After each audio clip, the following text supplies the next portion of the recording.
How consistently characterized would you say Majima is throughout the Yakuza series? Very consistent, I'd say. If you ignore Yakuza 1, parts of 2, the Majima Saga depending on who you ask, Pirate Yakuza depending on who you ask, and especially Yakuza 5. The dichotomy between his crazy and serious sides has, for quite some time, been an integral part of his character. But even with this dichotomy in mind, there are still some times when his actions and motivations seem a bit off. We'll go into exactly what I mean by this later, but if you're familiar with Majima's arcs throughout the games, you may have an idea of what I'm talking about. I've yet to see a solid explanation as to why these sometimes small, sometimes game-defining character deviations exist, but I've given it some thought, and I think I may have an answer. Ladies, gentlemen, and everyone in between, it is with great honor that I present to you today, the Majima Doppelganger Theory. Now, this might sound crazy. It probably seems like I'm just pulling this out of my ass, but bear with me for a minute. Before I get into the how and why of this theory, I need to define the what. The basic idea of this theory should be easily discernible from its name. Majima Doppelganger Theory is a theory that proposes the existence of a nearly identical clone of Goro Majima, who appears frequently in his stead throughout these games. While superficially identical, this clone, whom I will henceforth refer to as Doppelganger, is an entirely different entity with a different personality and motives than the Goro Majima whom we know and love. This theory is supported by a plethora of evidence, and is a possible explanation for what can be perceived as inconsistencies in Majima's characterization throughout the series. Now, in order to understand how Doppelganger fits into the series, I first need to lay out a timeline, or, for the sake of the theory, timelines of when he does and does not appear. Yeah, things are going to get a little more outlandish before they start to get believable. I promise this will all make sense later. So, Doppelganger Theory implies that the mainline series of Yakuza games, plus a little secret I'll go over later, take place in two concurrent timelines, as well as one less than concurrent timeline. Timeline 1 is the one we're most familiar with. It is easily the most expansive timeline, featuring most of the mainline games from 0 to Pirate Yakuza, which is the current most recent entry. The main point of interest is in Yakuza 1 and 2. In this timeline, the Kiwami games are canon, and the original PS2 games are not. Timeline 2 is where the original PS2 games reside. This timeline exists due to a split sometime in Timeline 1. We'll pinpoint when this split occurs later. Presumably, this timeline either ends after Gaiden, or we simply don't know about anything beyond that. Some mainline games take place in this timeline as well. Timeline 3 is easily the most nebulous. I can only confidently say that one thing occurs in this timeline. It's that secret I mentioned. It's a surprise tool that'll help us later.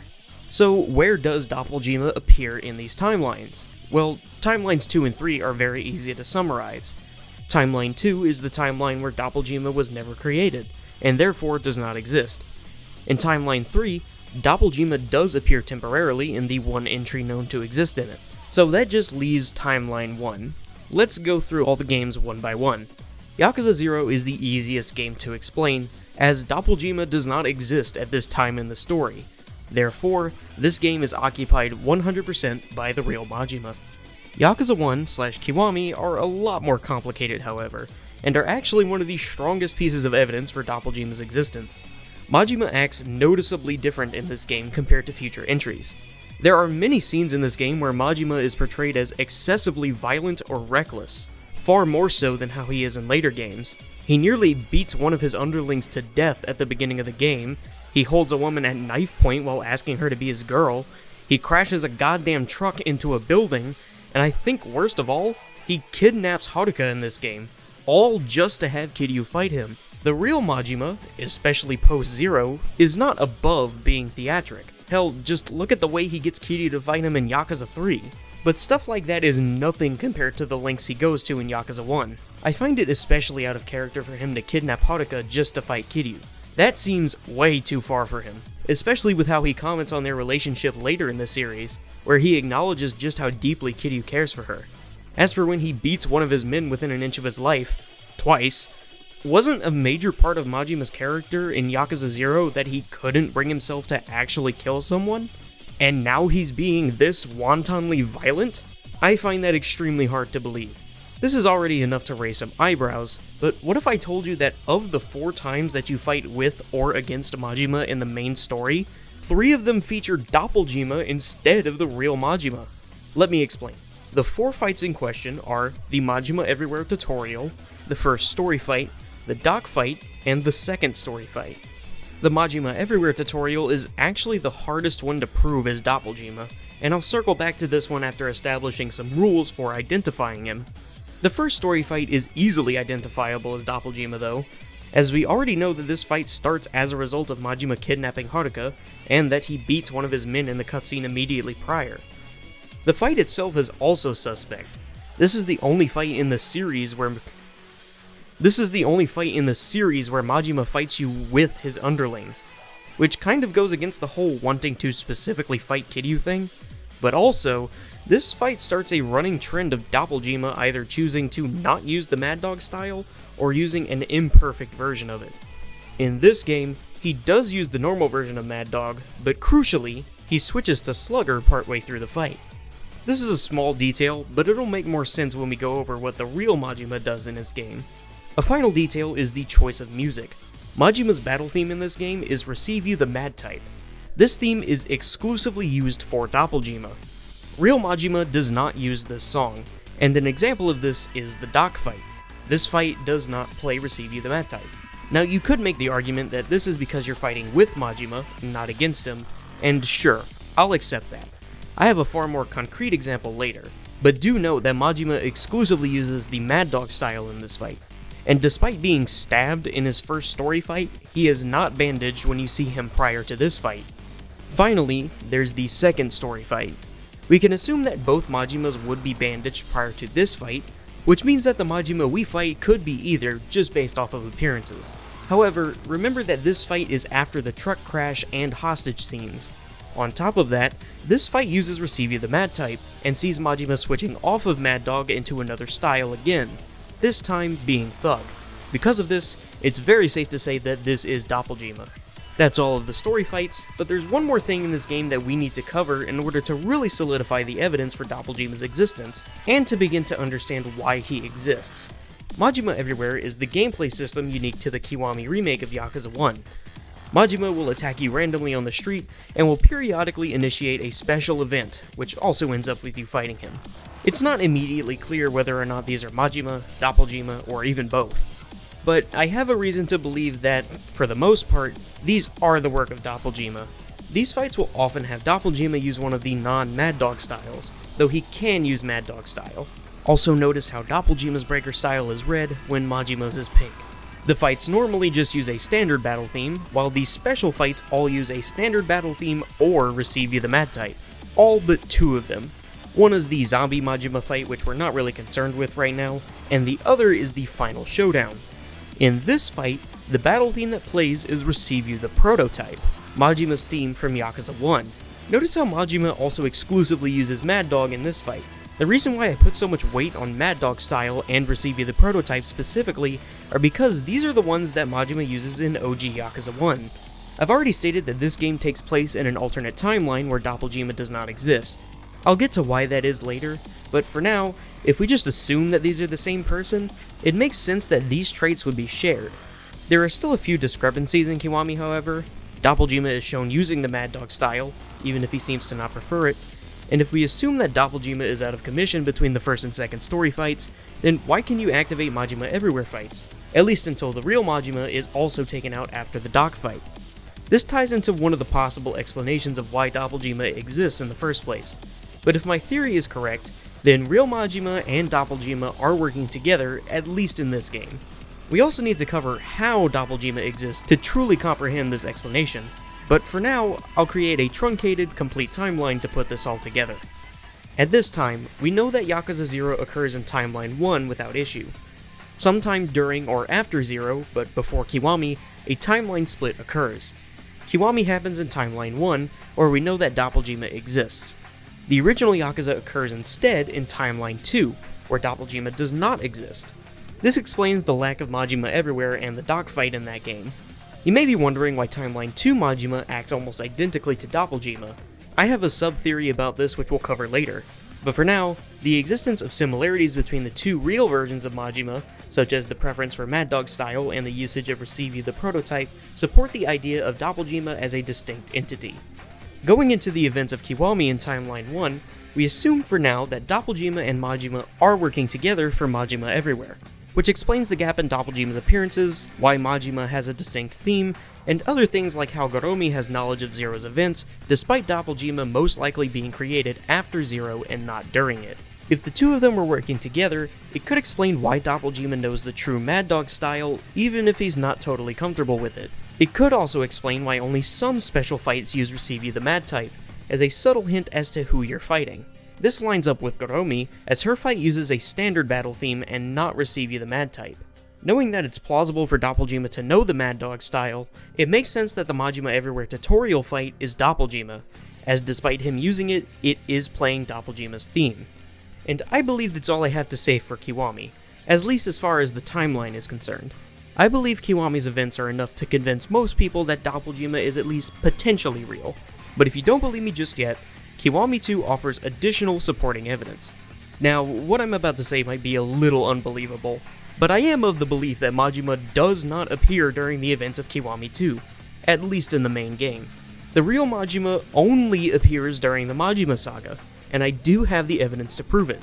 To start with the more circumstantial piece that isn't fully contextualized right now, notice the visual difference. Doppelganger wears the construction hat, while Majima does not. This is easily explainable simply by the fact that the Majima saga is a prequel. Majima construction does not exist at this point in the timeline, so there's no reason for him to wear a construction hat. It's not quite that simple though. No one's forcing Doppelganger to wear the hat 24/7, but he does. I see this as a potential way to differentiate himself from Majima, but I'm not able to support that theory just yet. Other than that, Doppelganger retains his usual recklessness, but the most important clue to identifying this Majima as the fake one is in his fight, where it's clearly shown how Doppelganger's fighting style is starting to distance itself from Majima's. There's two key things about this fight. One is the QTE. Not only is it a completely different QTE from the one in the original Yakuza 2, but A, this is the only time that Kiryu has ever landed a clean hit in a QTE on Majima, and B, this is the only Majima QTE to never be reused. This is Doppelganger's own thing, and supports the idea that he's trying to distance himself from Majima. Hey there, Editing Curve here. So this is going to be one of a couple interjections I have with information that I have seen after already recording everything, because funny story, I actually didn't watch most of these cutscenes and go through the fights and whatnot until after I wrote everything. I kind of just wrote everything off of memory. But luckily that doesn't actually hurt the theory at all. If anything, the stuff I missed actually helps it. But here in this fight, I actually got a little thing wrong about the QTE. This QTE, part of it, is new, but the first part of it is taken from Yakuza 5. But like I said, this actually makes a lot of sense, and we'll get to why later when I do talk about Yakuza 5. But I think that the most clear and damning piece of evidence this game has to offer is the second thing in this fight. Take a look at these two clips, one from the base game fight and one from the Majima saga. There's one big difference. Did you see it? If you look closely, you'll see that someone who is supposedly the same person, using the same fighting style, in the exact same game, somehow has two different heat auras. Doppelganger's is red, and real Majima's is purple, like it's always been. I take this to mean that Doppelganger is slowly unlearning the Mad Dog style, and this is supported by future games. Secondly, if we look at the Majima saga, we can see how Majima's behavior more closely aligns with the real version. Once again, the real Majima isn't afraid to be a little crazy, which is shown by his bombastic entry into the Tojo clan meeting, but his more serious side is still present in this saga. Additionally, the callbacks to Yakuza 0 in the Majima saga are actually a crucial part of Doppelganger theory. All the evidence we have points to the real and fake Majimas not having any form of shared or collective memory, at least retroactively. It explains why Doppelganger had to be taught to use the Mad Dog style, and why his version of the style seems to almost deteriorate as the series progresses. Additionally, it also explains why Doppelganger has, thus far, not shown any knowledge of the events of Zero, due to being created after it. The Majima saga reinforces this idea. It shows just how much Majima still cares for Makoto all these years later. I have a very hard time believing that someone who spent an entire game protecting the woman he loved would so brazenly threaten a woman like Doppelganger did. Especially when the real Majima still clearly remembers said woman he loved 18 years later. So that's Kiwami 2. This game isn't as densely packed with evidence of Doppelganger's existence as Kiwami 1, simply due to the Majimas playing a smaller role, but there's still some very solid stuff here. It may seem like I've brushed over original Yakuza 2, and I've done so intentionally, as I can't really explain why it is where it is without touching on the timeline split itself in more detail. If you somehow still don't think that Doppelganger is real, that's okay. There's one more game that really hammers it in. We have a bit before we get there though, as we have 2 games in a row where, as far as I can tell, Doppelganger is completely absent. The Majima present in Yakuza 3 and 4 is consistent with the real Majima. Need proof? Note the more moderate personality we expect from Majima. There's a scene in Yakuza 3 that serves as a direct contrast from one of Doppelganger's scenes in Yakuza Kiwami.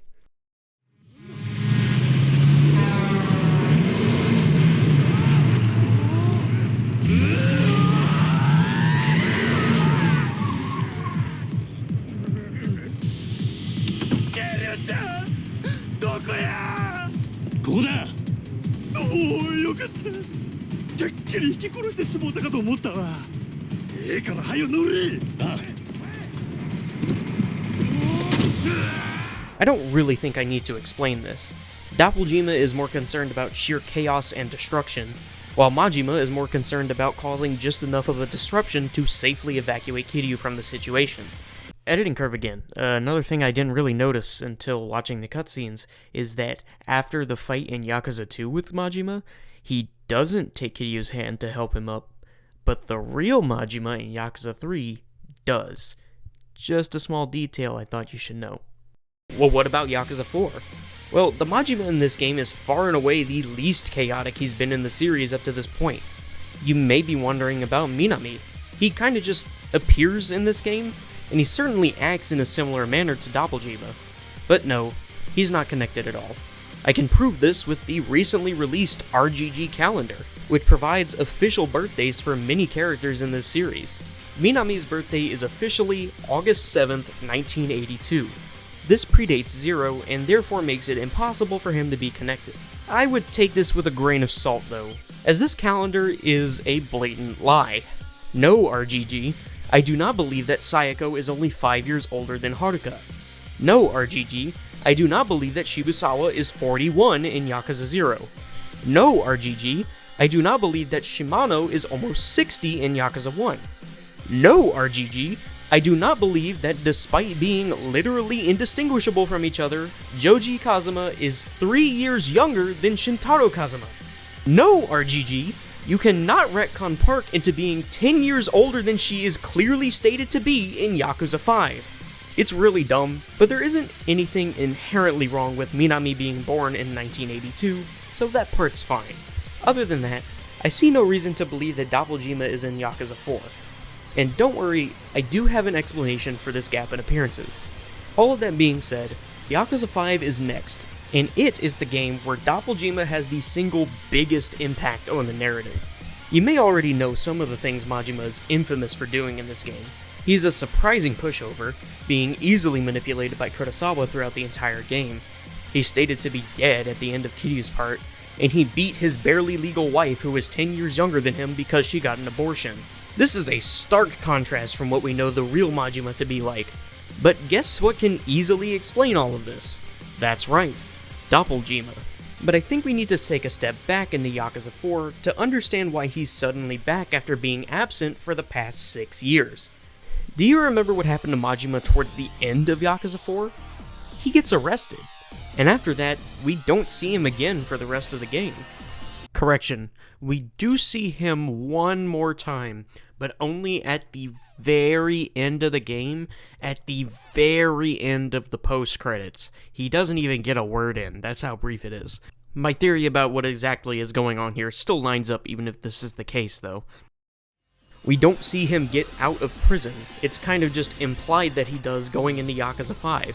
But what if the actual circumstances are much different? What if Majima is still incarcerated during Yakuza 5, and whatever force that got rid of Doppelganger after Kiwami 2 brought him back when he was needed in Yakuza 5?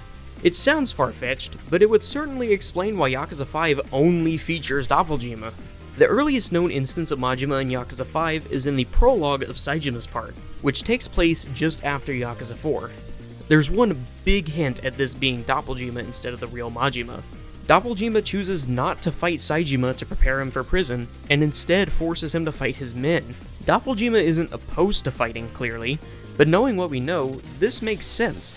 Doppelganger is clearly weakened in this game compared to previous appearances, and assuming that Doppelganger is aware of just how strong Saijima is, it would make sense that he wouldn't want to fight him. This still assumes that Doppelganger somehow knows who Saijima is despite being created only after he was imprisoned and being absent for his return in Yakuza 4, but I do have an explanation for this which I'll discuss later. As for the other important things in Yakuza 5, there's Majima's relationship with Mide Park. The two of them got married sometime between 1994 and 1995. Park learned that she was pregnant and got an abortion for the sake of her idol career. In response, Majima hit her, and the two got a divorce. Now, not only is there a non-zero chance that they got married while Park was still underage, and yeah, I wouldn't put that past Doppelganger, but I've played Yakuza 0 and the Majima saga. I have a really hard time believing that Majima would hit someone he supposedly loves. As terrible as this all is, it's actually really valuable information for our timeline, as it narrows the time frame for Doppelganger's creation to sometime between 1988 and 1995. Finally, for Yakuza 5, there's the actual boss fight against Majima. The evidence for this is very clear. This is also Doppelganger, and it all comes down to the new moves. They're exceedingly slow and amateurish. What is he even doing with this? And this supports the idea of Doppelganger using an imperfect Mad Dog style. Now, that's all for Yakuza 5, and the rest of the games in this series are actually quite simple to categorize, with one little asterisk. In Yakuza 6, Majima appears for a little over a minute. This could be either Majima. The scene takes place immediately after Yakuza 5, which could mean that this is Doppelganger, but the way in which this Majima talks to Saijima about him going back to prison makes me think that this is the real Majima.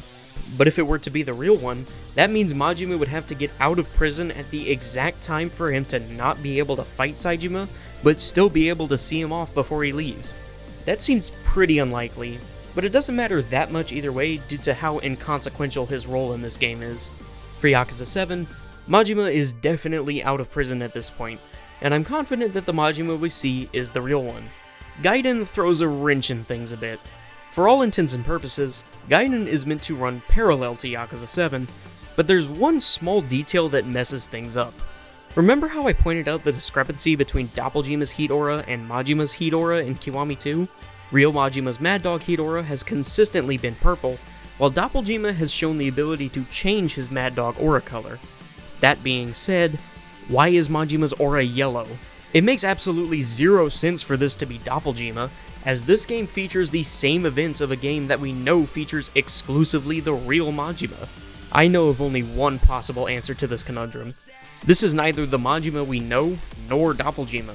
The only possible explanation is that, like a Dragon Gaiden, the man who erased his name does not take place in the main timeline. The only way this all lines up is if Gaiden takes place in Timeline 2. It may sound like I'm pulling this out of my ass. Stating that a game is in a different timeline just based off of a heat aura color is a crazy assumption. Or it would be, if not for one crucial fact that proves it to be true. Let's focus on the character of Kihei Hanawa. So you know how in the wake of Gaiden's release, there was a whole lot pointing to Hanawa and Morinaga from Yakuza 5 being the same person? They share a voice actor, Hanawa alludes to potentially knowing who Kiryu was before he joined the Daidoji, and a staff member literally said so. So how is it possible for the same person to be born in two different points in time? According to the RGG calendar, Morinaga was born on July 15th, 1972, and Hanawa was born on November 14th, 1973. This is the second time that RGG has seemingly retconned a character's birth date. But wait, what if these are not retcons at all? What if this official calendar only accounts for the main timeline? What if Morinaga and Hanawa are the same person in Timeline 2, but different people in Timeline 1? It may be a long shot, but this could mean that Park was born in 1977 in Timeline 2 and 1967 in Timeline 1, meaning that the Yakuza 5 we know is actually the version of Yakuza 5 that occurs in Timeline 2. This doesn't affect the timeline too much, as Timeline 2 Majima often mirrors the actions of Doppelganger. If anything, Timeline 2 Majima is worse than Doppelganger because now we know he's a pedophile. Also, if this is the case, it would make sense because Morinaga is a character from Yakuza 5, and Hanawa's a character from Gaiden, and if both of these games take place in Timeline 2, that would make a lot of sense. Editing curve again. One detail from the cutscene post-dissolution that I didn't see until I watched it back is that Majima mentions that he wants to go get some tripe. Knowing what we know about these timelines, only Timeline 2 Majima and potentially Doppelganger have had the tripe scene at the beginning of Saijima's part in Yakuza 5, where they learn that they like tripe in the first place. If Timeline 1 Majima never had this scene happen, he wouldn't know if he likes tripe, so why would he suggest going get tripe? It's another detail that proves that this is Timeline 2. If Gaiden really is in Timeline 2, that explains the birthday discrepancy, it explains the alternate heat aura from Majima, and it even irons out smaller issues, such as the subtle differences between Kiryu's Yakuza style in this game and in 6 and Kiwami 2, and the lack of any mention of the agent style in Infinite Wealth. This is not to say that Gaiden does not happen in the main timeline, it very well may not, but it's also possible that a slightly different version of events happen that we aren't aware of. With that squared away, what about Infinite Wealth? Yep, that's Majima. No Doppelganger to be found here. Heat aura checks out, and he acts consistently with the real Timeline 1 Majima. That said, all we have left is Pirate Yakuza. Let me ask the million-dollar question. Who do you play as in Pirate Yakuza? Timeline 1 Majima? Doppelganger? Both? Is this another Timeline 2 game or a new timeline entirely? Well, nope. This is Timeline 1 Majima through and through. Sadly, I can't really explain why just yet. I need to explain more of why Doppelganger exists and just what he is for this to make sense, so I'll leave it there for now. So now that I've fully explained the two main timelines of these games, and outlined how to identify Doppelganger, let's get a complete timeline of when Doppelganger appears. Sometime during or after Yakuza 0, a timeline split occurs which splits the series into a timeline with and without Doppelganger. In Timeline 1, Doppelganger is created sometime between 1988 and 1995, and he marries and divorces Mirai Park between 1994 and 95. In Timeline 2, the real Majima also marries and divorces Park, who is 10 years younger for some reason. In Timeline 1, Majima and Doppelganger band together for the Majima Everywhere system in Yakuza Kiwami, where Doppelganger does most of the fighting. Majima himself only steps in when Doppelganger is recovering from his stab wound, during some special events, and during the dogfight. Timeline 2 sees its version of Majima follow Doppelganger's actions closely, with the exception of Majima Everywhere. Seeing as there is only one Majima, the dogfight also does not happen in this timeline.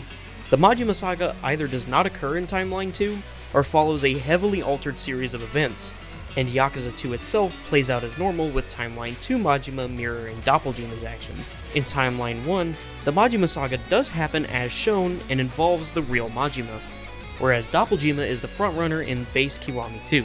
From here, Doppelganger mysteriously appears from Timeline 1 for the next 4 years, and we don't really know what occurs in Timeline 2 during that period as well. However, we know that in Timeline 1, Majima has most likely been replaced with Doppelganger after being put in jail at the end of Yakuza 4 to the beginning of Yakuza 5. Timeline 2 Majima gets out of jail before the beginning of Yakuza 5, and the Yakuza 5 we know shows the events of that game. It can be assumed that the Timeline 1 version of Yakuza 5 plays out similarly, though Timeline 1 Majima is still in prison, and Doppelganger appears instead. Majima only shows up briefly in Yakuza 6, and it's unknown whether or not this is the real or fake Majima. The Timeline 2 versions of Yakuza 6 and 7 are not known about, but it's safe to say that these games happen mostly unchanged, due to Gaiden being a Timeline 2 exclusive. In Timeline 1, the dissolution still happens, but it's likely that some part of Gaiden's events have changed. What this is, we don't know. All of that being said, it's unlikely that Doppelganger appears in Timeline 1's version of Gaiden, due to him not appearing in 7, which happens concurrently to Gaiden. Infinite Wealth is a similar case, as it features the real Majima only. And finally, Pirate Yakuza is a Timeline 1 game which exclusively features the real Majima. Any parallel in Timeline 2 is unknown, just like Infinite Wealth. So these are our mostly complete timelines, but they leave a lot of unanswered questions which need to be addressed in order to fully complete it and fully understand Doppelganger theory. Those questions being, who made Doppelganger? How did they make Doppelganger? Why was Doppelganger created in the first place? When exactly is the timeline split? What caused this timeline split? Why does real Majima not appear in Kiwami 2? Why does Timeline 2 Majima act almost identically to Doppelganger? Why does Doppelganger disappear from 3 to 4? How does Doppelganger know Saejima? Which Majima appears in Yakuza 6? What are Doppelganger's motives? How do we know that the Majima in Pirate Yakuza is the real Majima, and where is Doppelganger now?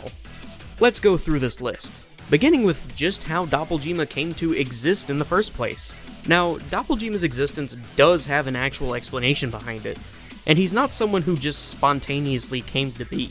The answer to who made Doppelganger is none other than Majima himself. It would certainly make sense with how Doppelganger seems to obey him to at least an extent, but to comprehend how we know that Doppelganger is Majima's own creation, we need to discuss just how this is possible and the motive to create him to begin with. Starting with how Doppelganger was made, the answer is simple: magic. Yes, Majima is a mage, and he summoned Doppelganger magically. That probably sounds like bullshit, but I have constructed a sub-theory, which I believe sufficiently proves not only the existence of magic and magic practitioners within the Yakuza series, but also proves that Majima is, in fact, one of said practitioners. Now, this theory may sound complicated, but it's actually rather straightforward. It's clear from many Yakuza games that magic just kind of exists. Pirate Yakuza has magic stones that, when brewed into a tea, can grant immortality. Bryce from Infinite Wealth is stated by the calendar to be 130 years old due to the use of these rocks. There's literal mythical beasts that appear in Infinite Wealth and Pirate Yakuza. The Amon clan frequently makes use of magic or magic weapons in their fights. The extracts from the judgments are literally just magic spells. It's literally undeniable that magic exists in this series.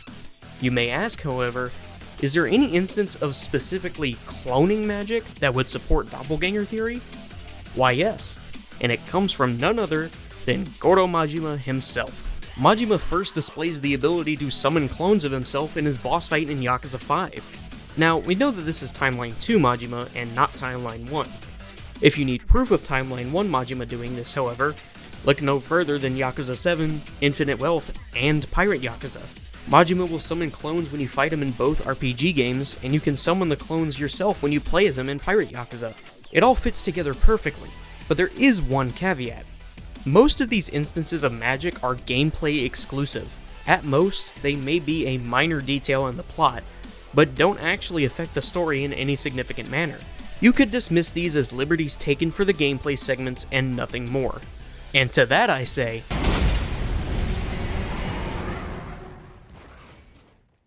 the finale of Yakuza 7 literally cannot happen without the explicit use of magic from someone who is explicitly stated to know magic. At the end of Yakuza 7, Ryo Aoki is lured to the Millennium Tower after being told that evidence of his crimes was found there. Tendo is there to greet him, and the entire party is completely laid out on the floor. After Aoki begins to discuss what he'll do next with Tendo, the entire party springs back to life, revealing that the entire thing was a setup, and they've been recording the entire situation.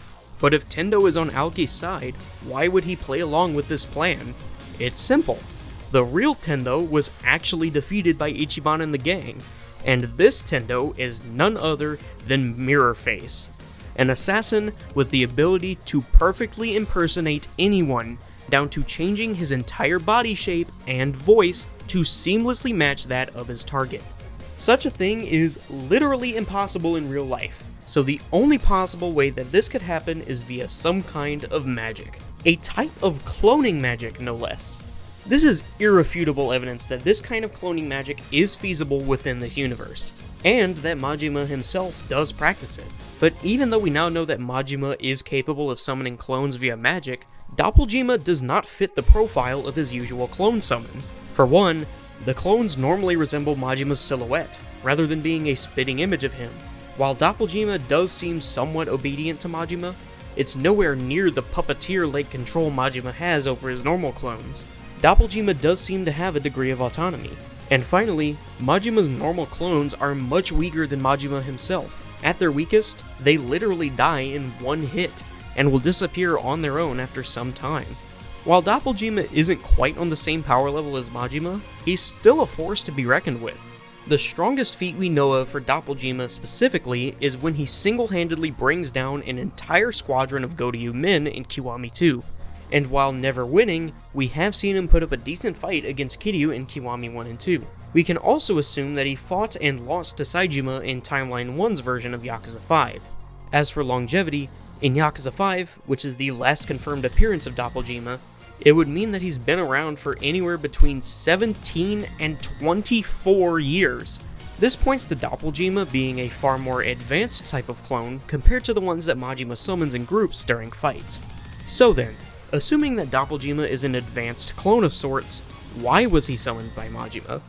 Well, my initial thoughts were that he was summoned for the specific purpose of assisting Majima with Majima Everywhere, as a way to watch over and help out Kiryu.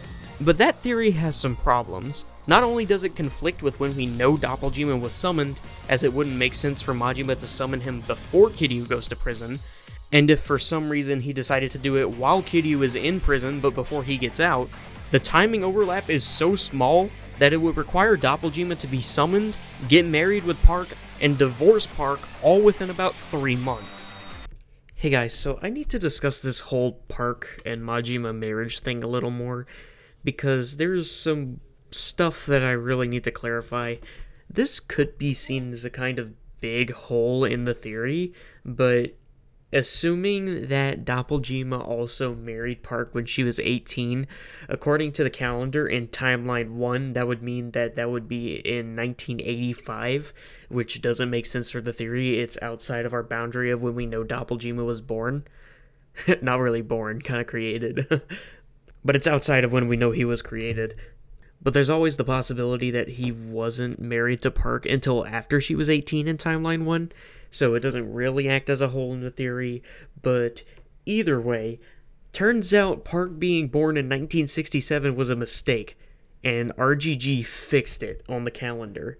She now is stated to be born in 1972, which would mean that she's 18 in 1990, and while we still don't know whether or not Doppelganger actually got married to her when she was 18 in Timeline 1, in the event that he did, that would mean that it's now 1990 when that would take place, which is within the range that we know. So just a little thing to think about. If that is the case, then Doppelganger's time of creation is now narrowed to between 1988 and 1990. Also, the estimation of 1994 to 1995 of when Majima and Park got married isn't really confirmed. It's kind of just an estimation that we have. It technically could happen anywhere from like 91 to 93, we really just don't know. But that wouldn't really change much at all, and for the sake of the theory, we're just going to go with 94 to 95. Additionally, it doesn't give us an idea as to how Majima could suddenly go from ephemeral shadow clones to a full-fledged copy of himself. With that idea thrown out, I had to think about this one for a while, but eventually, it hit me. I had the cause and effect backwards. Majima didn't summon Doppelganger so he could set up Majima Everywhere. He set up Majima Everywhere because Doppelganger had already been summoned. Knowing that Doppelganger has to be summoned in between 1988 and 1995, that means he has to exist prior to Kiryu even going to prison. And because of that, Majima has no motive to summon Doppelganger. And that's exactly what we need for this part of the theory to work. If we assume that Doppelganger was created accidentally, everything makes a lot more sense. To speculate a bit, if Majima was trying to refine his craft in an attempt to be able to summon more powerful clones, what if he made a mistake in the process and summoned a much more powerful clone that he doesn't have as much control over? This would explain Doppelganger's relative autonomy and possibly even gives us a clue into his chaotic nature. What if, after summoning Doppelganger, Majima either couldn't find a way to get rid of him or saw him as useful and chose to keep him around? Majima doesn't discover how much of a mind of its own this clone has until he finds out about what happened with Doppelganger and Park. However, this occurs at around the same time that Kazuma Kiryu is imprisoned for the murder of Sohei Dojima. Majima keeps Doppelganger on a tight leash, teaching Doppelganger everything to know about being Goro Majima from 1995 to 2005. By the time Kiryu is released in 2005, Majima works with Doppelganger to protect him. However, by the end of Kiwami 1, Majima hears of all the terrible things that Doppelganger has done and attempts to further pacify him before the events of Kiwami 2. Before moving any further in the timeline, we have another important question to answer. Why does Majima not appear during Kiwami 2? And this is the only question that I don't have a good answer to. I really don't know. Maybe Majima considers Doppelganger to be okay to release into the world again? Maybe. But even then, it doesn't really explain why Majima doesn't show up ever. The best explanation I have is that RGG wanted to give Doppelganger his own game, and the Majima saga was made to provide a good juxtaposition between Majima and Doppelganger. That being said, it's finally time to address the elephant in the room. We gotta talk about those timelines. What caused the split? When is the split? Why does Timeline 2 Majima act so similarly to Doppelganger? And what's up with that third timeline I've alluded to? Well, those first three questions are a package deal. This timeline split can be explained completely by one scene. ここまで来たら大丈夫やろ。お前大丈夫か？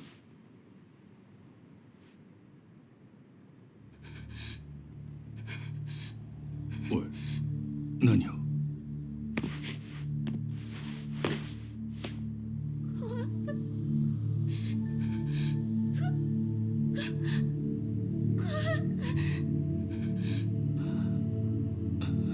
なんや？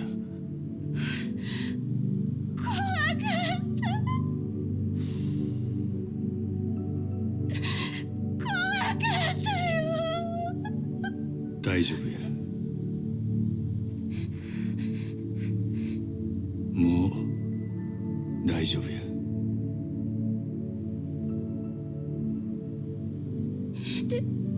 店長は心配すんな。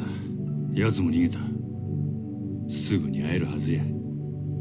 本当に？ああ。どうしてこんなことに。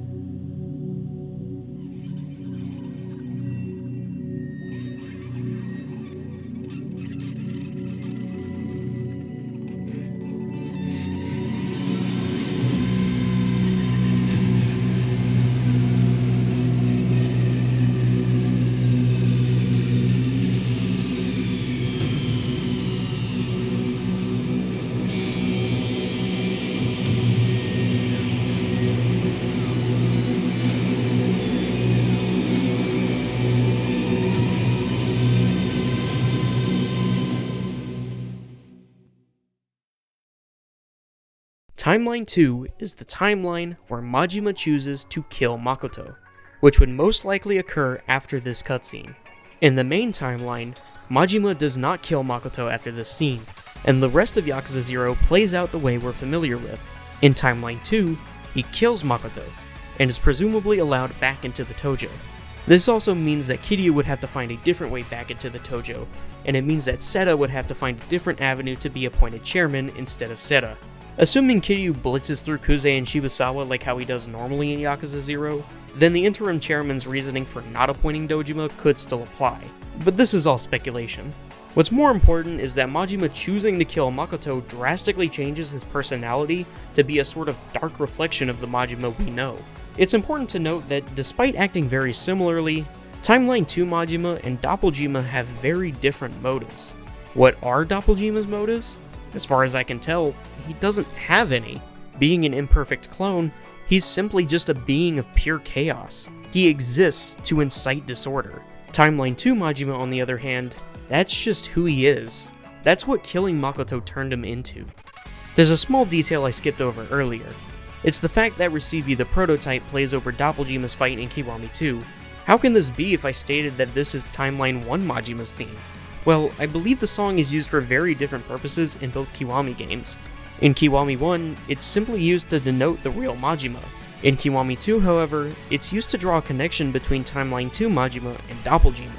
Doppelganger serves as the same dark reflection of Timeline 1 Majima, which is why he and Timeline 2 Majima act so similarly. We've got another combo deal coming up. In revealing what Timeline 3 is, we also have an answer for where Doppelganger goes between Yakuza 3 and 4, and how he knows who Saejima is. I believe that, after Kiwami 2, after seeing how reckless Doppelganger is for the third time now, Majima has finally had enough, and tries to get rid of Doppelganger once and for all. To do this, he banishes him to another timeline. The timeline in question is Timeline 3. The only thing that I can confidently say occurs in this timeline is Yakuza Dead Souls. Let me explain.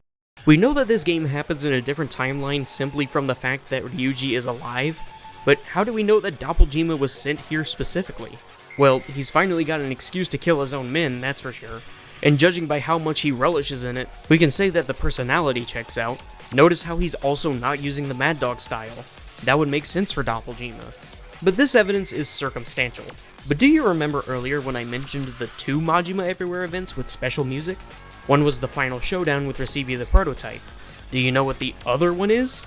It's the Zombie Majima event, which plays Majima's battle theme from Dead Souls. I believe that this is a clever hint at Doppelganger's involvement in the events of Yakuza Dead Souls. But what does this mean about the actual Timeline 3 Majima? I don't know, but it's safe to say that Doppelganger was there. Assuming that Timeline 3 runs concurrently to Timeline 1, it's possible that Doppelganger experienced some form of Yakuza 3 and 4 in Timeline 3. If Doppelganger uses the Yakuza 4 Majima QTE in the Yakuza 5 Saejima fight like Timeline 2 Majima does, it could lend credence to him experiencing a Timeline 3 version of Yakuza 4. Even if he didn't though, Saejima is not in prison during the events of Dead Souls, so it's likely that Doppelganger learns who he is in Timeline 3, which explains how he knows him in Timeline 1. However, I'm not so certain that Timeline 3 is actually concurrent with Timelines 1 and 2. It would make far more sense for Timeline 3 to be offset by a few years.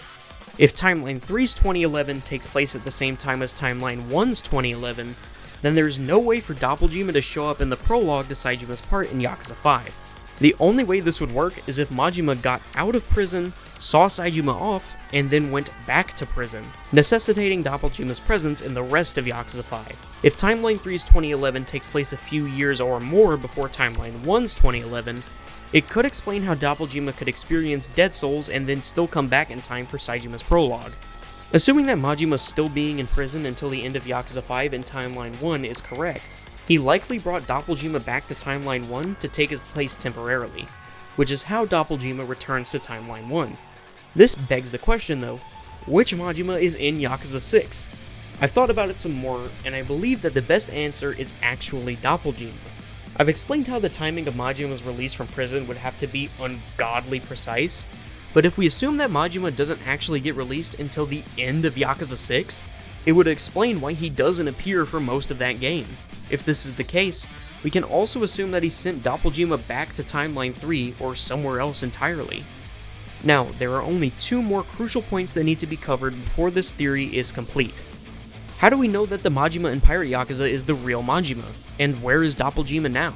To answer the first question, it mostly boils down to one of the first things we see in the game, the opening cutscene with Majima washed ashore. While it seems to intentionally obscure whether or not this is the real Majima or Doppelganger, it's about as telling as it gets. Knowing what we know about these 2 characters, it's obvious that despite not knowing who he is, this is the Majima we know and love. Like I said, the details are made intentionally muddy. Majima has a flashback where he recalls 3 moments: when he lost his eye, when he beat one of his underlings, and when he was at the dissolution. Obviously, that second one is the fault of Doppelganger, but this and other choices taken in this opening segment lead me to believe that RGG made it so that Majima is conflating his and Doppelganger's memories to leave the player guessing. This is also seen in the basic combat, which gives off some mixed signals. Majima instinctively goes to use the Mad Dog style, and said style's heat aura is purple, which is all consistent with the real Majima. On the other hand, this is a modified Mad Dog style which incorporates aspects of Thug, and even uses knife slashes reminiscent of the ones that Timeline 2 Majima, and presumably Doppelganger, used in Yakuza 5. This is once again intentional misdirection caused by Majima's amnesia jumbling around his and Doppelgamer's memories. But even then, this scene proves on its own that this is the real Majima simply due to the personality on display. When the pirates attack Noah, his first thought is to defend him, claiming that he can't call himself a man if he doesn't step in. He even goes to protect Noah off of nothing but instinct at first. Let's just say that Doppelganger isn't exactly concerned about the safety of children. This Majima is morally conflicted about how he may not be a good person, but still chooses to do the right thing anyway. This is shown throughout the whole game in his relationship with Noah. And of course, it's also shown in the finale when we understand how Majima got into this predicament in the first place. Remember the magic rocks I talked about? He was looking for those to help Kiryu out of the kindness of his heart, which is shown by the ending scene. I think that doppelganger theory really helps me appreciate this game more. It shows how, despite there being two different versions of Majima that go down dark paths, this version of Majima chooses to help people instead. This Majima in this timeline only exists because he chose to help someone for the sake of helping them. And Pirate Yakuza proves that even if he was given a complete reset, this Majima would do the exact same thing every time. This reading is technically still valid without doppelganger theory in mind, but I think having an explicit showcase of what can go wrong, and having this Majima go against it not once, but twice, really strengthens it. So, we can confidently say that Pirate Yakuza is inhabited by the real Majima, but that leaves one more big question. If my timeline is right, we haven't seen Doppelganger in 13 years. What happened to him? Well, the simple answer is, Majima got rid of him. We don't know how, but he likely got sent to another timeline after Majima returns from prison sometime after Doppelgamer's appearance in Yakuza 6. Whether he was sent back to Timeline 3 or was sent to another timeline entirely, we don't know. And I really wish we did. Doppelganger is a really interesting character to learn about. He's so enigmatic that it's impossible to not be intrigued by him. It's sad to see him get shoved to the side quietly, but RGG has been really bad with doing that to their characters for a very long time. I hope the teasing we got in Pirate Yakuza means we'll get a proper conclusion to his series-spanning character arc. It's easy enough to retcon him into the next game, just say that while messing around with his clone ability after getting amnesia, Majima accidentally brought Doppelganger back. I really hope this isn't it for Doppelganger. But with all of that out of the way, I can finally put together the definitive 100% timeline for the Majima Doppelganger theory. It all starts in 1988, in Yakuza 0. The first few chapters of the game play out as normal, but when Majima finds himself alone with Makoto, a timeline split occurs. In the first timeline, Majima does not kill Makoto like he is told, and the rest of Yakuza 0 happens as we know it. In the second timeline, Majima does kill Makoto, and the rest of Yakuza 0 happens much differently, though Kiryu still ends up rejoining the clan, and Seta still ends up as chairman. In both timelines, Majima begins practicing magic sometime after Yakuza 0, and becomes proficient in cloning magic. At some point between 1988 and 1995, Doppelganger is summoned by accident in Timeline 1. In both timelines, one of the Majimas gets married to and divorces Midei Park around 1995. In Timeline 1, this is Doppelganger's doing, and in Timeline 2, Majima does this. Timeline 1 Majima hides Doppelganger's existence until 2005, when the majority of Yakuza 1 takes place. The original Yakuza 1 only happens in Timeline 2, while Yakuza Kiwami happens instead in Timeline 1. In Timeline 1, Majima coordinates with Doppelganger to enact Majima Everywhere. Doppelganger does have some autonomy, however, and begins to cause chaos throughout the game. In Timeline 2, Majima mirrors many of the actions perpetrated by Doppelganger, such as the kidnapping of Haruka and the entire Shangri-La fiasco. The Majima saga occurs before Yakuza 2/Kiwami 2 in the timeline, but only occurs in Timeline 1, and exclusively features Timeline 1 Majima. An alternate version of events may happen in Timeline 2, but this is uncertain. At the very least, all of the scenes with Makoto cannot happen in Timeline 2. Similarly to 1 and Kiwami 1, 2 and Kiwami 2 take place in Timelines 2 and 1 respectively. In Kiwami 2, Timeline 1 Majima is nowhere to be found. Doppelganger is the sole version of Majima that appears in this game. In Timeline 2, Majima mimics Doppelganger just like in Yakuza 1. After witnessing the evils committed by Doppelganger in Kiwami 1 and 2, Timeline 1 Majima decides to banish him to Timeline 3. Little is known about Timeline 3, but it is possible that time is either offset in Timeline 3 relative to Timelines 1 and 2, or there is some kind of time dilation in Timeline 3 relative to those timelines. Because of that, Doppelganger is potentially able to experience an alternate version of Yakuza 3 and 4 in Timeline 3, but is definitely able to experience Yakuza Dead Souls in 2011, which only happens in this timeline as far as we know. Despite being in 2011, Doppelganger is then brought back to 2010 in Timeline 1, in order to fill in for Majima after he is imprisoned at the end of Yakuza 4. In Timeline 2, Yakuza 3 and 4 presumably happen with little change. However, Timeline 2 Majima is released from prison before Yakuza 5, while Timeline 1 Majima isn't released until after Yakuza 6. Because of this, Timeline 2 Majima is present in Yakuza 5, but Timeline 1 Majima is forced to bring Doppelganger back from Timeline 3 so that Doppelganger can appear in Yakuza 5. The Yakuza 5 we know is the version of events from Timeline 2, where Doppelganger doesn't exist. Little is known about Yakuza 6 in Timeline 2, but in Timeline 1, Doppelganger appears briefly to see Saejima off to prison, but is then sent to another timeline sometime after this scene. Timeline 1 Majima is then released from prison in 2016 after Yakuza 6's events. Timeline 1's Yakuza 7, Infinite Wealth, and Pirate Yakuza all only feature the real Majima.